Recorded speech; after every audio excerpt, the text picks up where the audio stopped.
Hey guys, before we get started, I just want to cover exactly what this channel is all about. This is about race wars. After 15 years in this hobby, I want to help you become a better collector. I hope to accomplish this through model reviews, deal spotting, news, and commentary. Ultimately, to help you get the best bang out of your model collecting buck.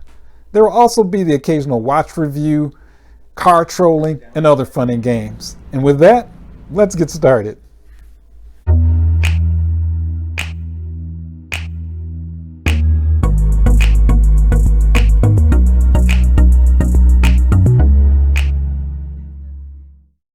This is the Mercedes-AMG Petronas Formula One team number 44.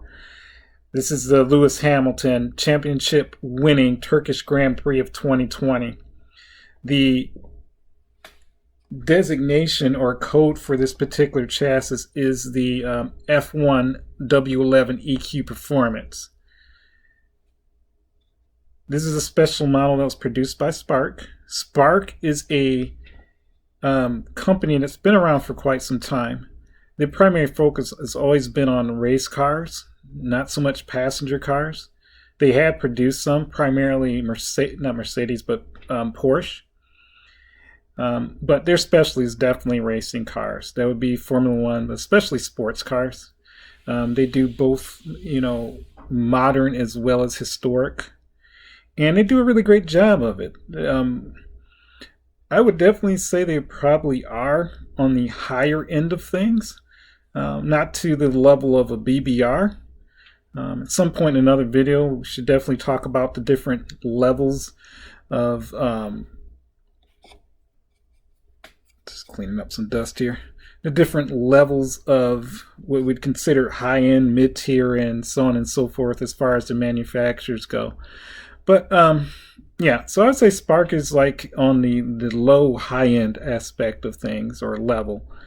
They do a really good job with sports cars, and just their experience throughout the years of doing it really shows. This is no exception. There's a lot of great detail in this.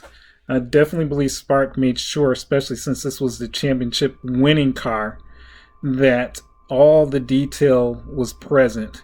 And they made sure that they didn't want to disappoint any fans who wanted a really good scale model of the winning car. And that's what we have here. So overall, the fit and finish on this particular model is excellent.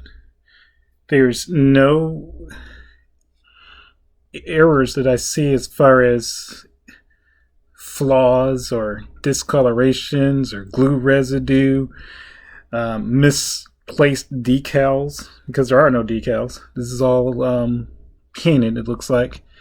It's a very, very crisp, clean, accurate model. I'm not going to go through every detail on this particular model. The only reason being, it's a Formula One car. I think most of us, that would include me, wouldn't know half of what I'd be talking about even if I did. But what I can tell you, though, is that every element is there. Spark made sure that there was no missing details on this. And it's amazing the little things that they could have easily left out, but they decided not to because they wanted this to be accurate. And they've done a really great job of it. Just going and looking at the front of it, again, all of the winglets and all of the attachments that go along with it are there. It's very true to the one-to-one car. All the winglets, ducting, diffusers, all that's there.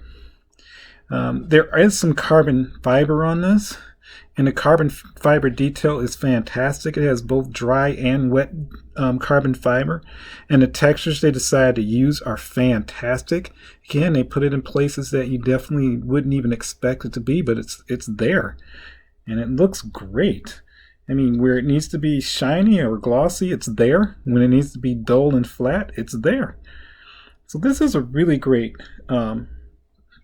model. It's very cool.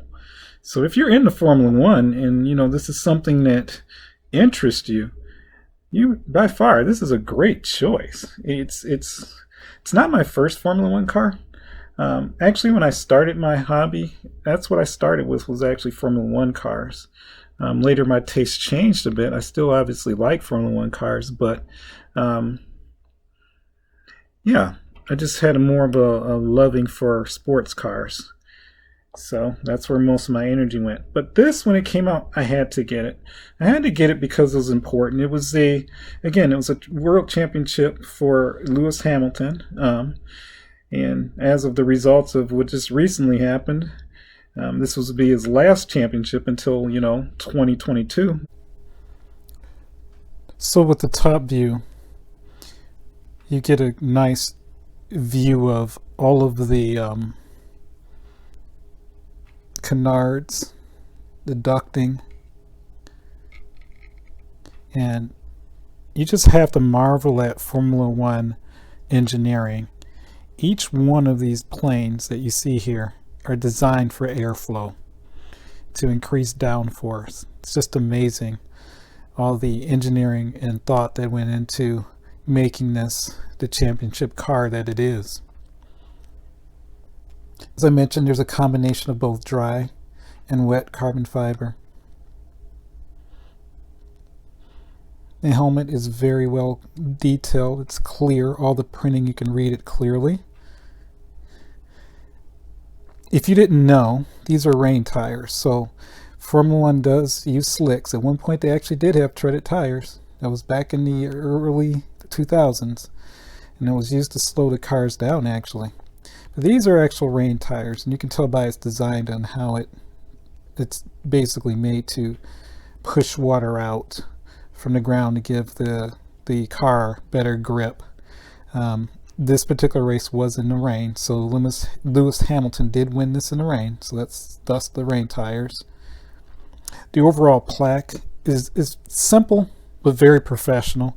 I really love the print type that they used on this, and it has all the details. Not every Formula One model maker, manufacturer does this. Spark does this with every one of their models, and I really do like that print. So it does make for a nice presentation.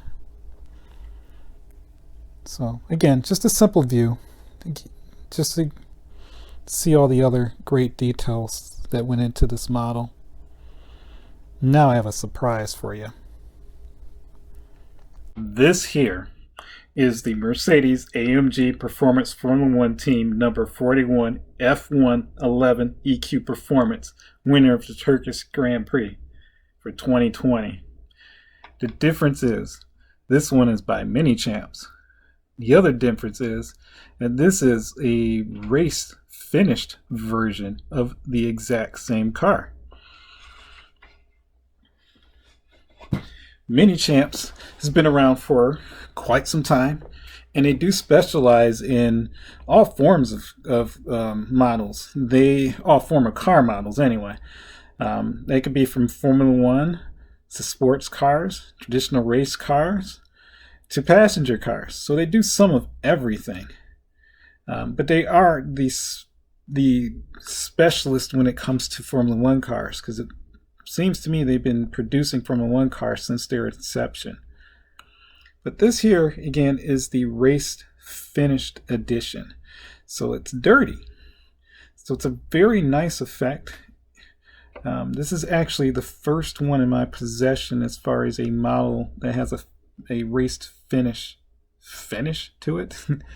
The reason why it's still in its box is because I'm not sure how I want to display this. Because this has a ramped up display, so it kind of puts it on an angle, which I think is cool. And this board here, I don't care about the Minichamps so much, but it does have Lewis Hamilton. So you could display this, minus these two borders, with just this board in the back of it and the car. So I'm not quite sure exactly how I want to do that. So we'll see. But I think this is very cool.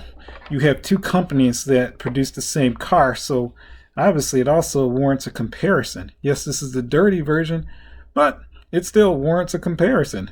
What is the difference? Is one better than the other? Well, again, barring that this is the finished model, and of course there are obviously other Formula One cars that Minichamps produced that are not like this. But again, this being a special win, Minichamps went ahead and did a finished version of this.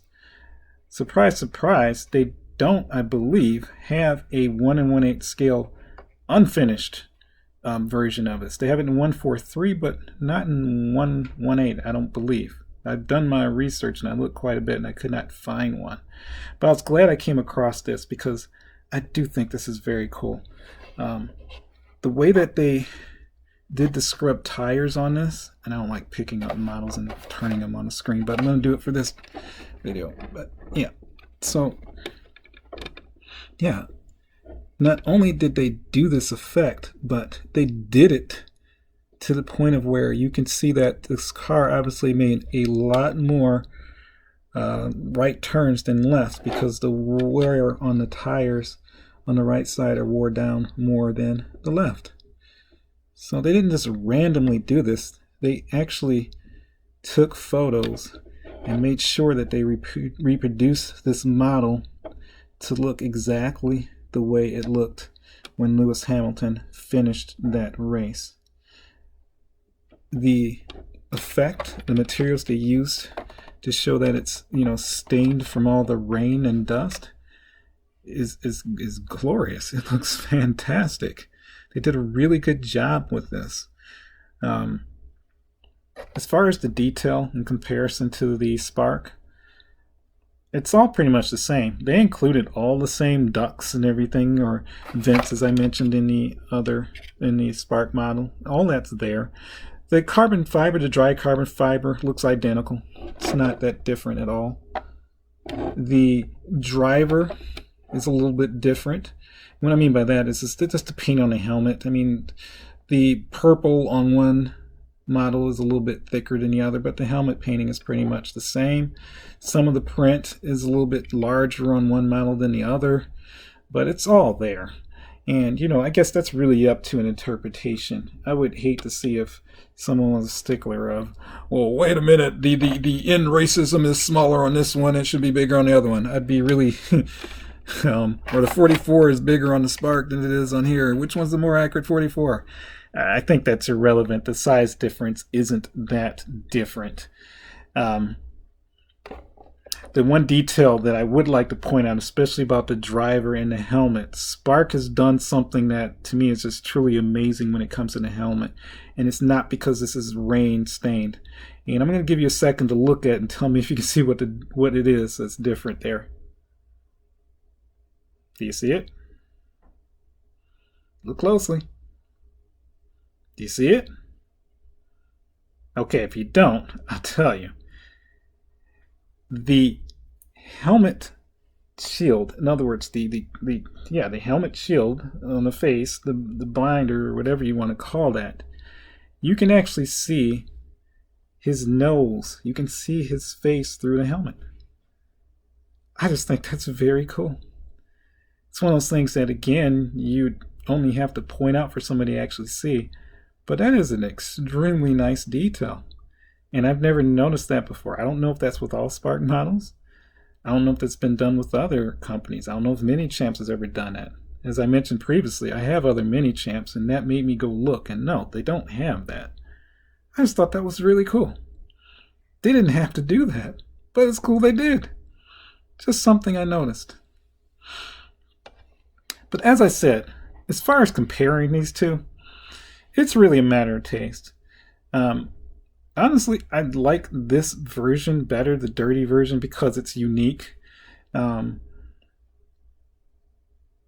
think in the end, this will be a more collectible model, if you want to put it that way. Both of these are limited edition. I can tell you now, if you are looking for either one of these, get them while you can, because they are selling out quickly. These didn't just come out. I'm a little late to the game on these, to be honest with you. But I'm glad I actually discovered them before, you know, the prices were outrageously crazy. And as I mentioned, they are available still, but they are becoming fewer and fewer. Just something to keep in mind if you are interested in this. I just think it's really cool. Just give you one more look at that. And then I'm going to give you a quick montage of a comparison.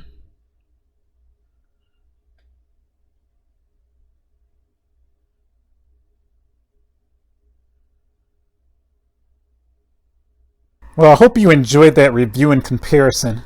For my last segment of my video, I'm going to go over some quick news. We're going to do this in 5, 4, 3, and here we go. Exodo, yes, Exodo plans to offer the Lotus 25 F1, which includes 3 of driver Jim Clark's winning cars in 1963. I'll believe it when I see it. The prototype does look spectacular though. In supercar news, LCD has rolled out their first batch of the Pagani Roadster in red. I don't know about you, but I'm going to hold off until the gray comes out, as that was the original color of the press car. LCD has also previewed their upcoming Hyra R. No firm date as to when this will be out, but I know who'll be ordering it as soon as it's available. Sports car fans, TSM has confirmed that they'll be producing the Turner Motorsports BMW M4 GT3 number 96 2022 IMSA Daytona 24 Hours race car.